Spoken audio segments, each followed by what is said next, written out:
Solo Sikoa once powerbombed Paul Heyman, stole the Ula Fala from Roman Reigns' neck, declared himself tribal chief in front of the entire WWE universe, and dared anyone to challenge it.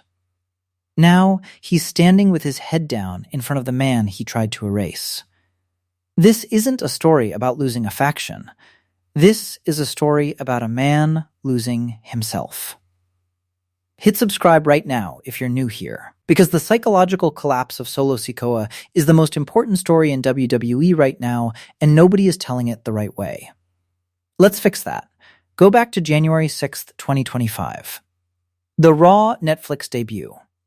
Solo Sikoa and Roman Reigns in tribal combat, the most personal match in Bloodline history. Everything Solo had done for 18 months came down to that one night. He lost.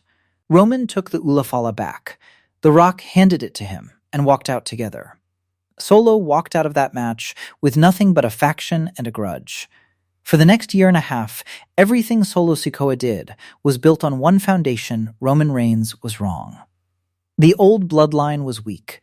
Solo's version was the future. He recruited. He built. He miffed his own family tree, a deliberate, direct statement that the Reigns family structure meant nothing to him anymore. That identity, the anti-Roman, the self-made tribal chief, the man who answers to nobody, was the only thing Solo Sikoa had left after January 6th. And now, he's giving it up. Here's what nobody is saying out loud.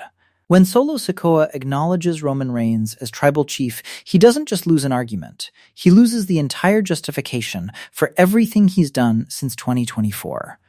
Every betrayal, every powerbomb, every person he hurt to build miffed. Every time he looked at a camera and said Roman wasn't fit to lead this family. All of it becomes worthless the second he bows. The Tongans walked out, citing the elders. LA Knight rejected him flat. Royce Keys patted his shoulder and wished him luck. Solo went to 3 different people looking for a lifeline, and every single one of them closed the door. Jacob Fatu is already on his way, with Roman's blessing to make Solo pay. The walls closed in so fast there was nowhere left to go, except back to the one door he swore he'd never open again. Roman's door. This is the part that makes Roman Reigns genuinely terrifying as a character. He didn't beat Solo Sikoa in a match to get this moment. He didn't need to. He rebuilt the Bloodline Jimmy back, Jacob Fatu kneeling, and simply waited. He sent Fatu to deliver messages Solo kept refusing. He let EFT collapse under its own weight. He let Solo exhaust every option available to him. And then Solo came back on his own. Roman Reigns has now forced acknowledgement from Jacob Fatu, a man who beat him twice and held him to his physical limit, and from Solo Sikoa, the cousin who stole his identity and tried to permanently replace him. Both men bowed. Neither was physically forced to do it in the end. That's not dominance through strength. That's dominance through inevitability. And that's a far more dangerous version of Roman Reigns than the one who speared people for championship gold. This is the question that makes SummerSlam so unpredictable. Solo Sikoa has never been a babyface in WWE. Not once.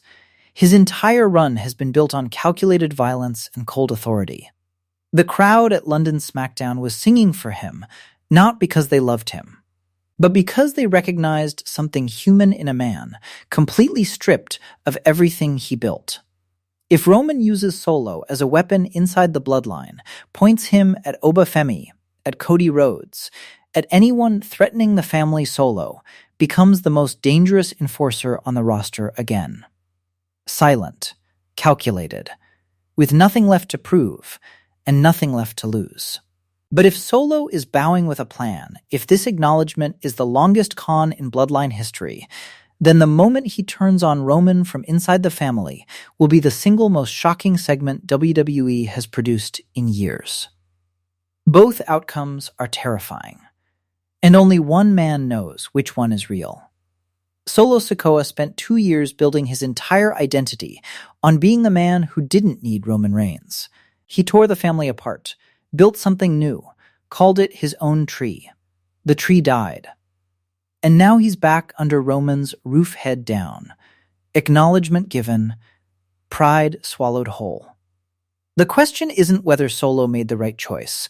The question is whether this is really a surrender, or whether Solo Sikoa just made the most dangerous move of his entire career. Drop it in the comments. Is Solo Sikoa genuinely back in the Bloodline? Or is he playing the longest con in WWE history? Subscribe to Wrestling Cannva. The Bloodline never really ends. He tried to replace the tribal chief. Now he's acknowledging him. For now.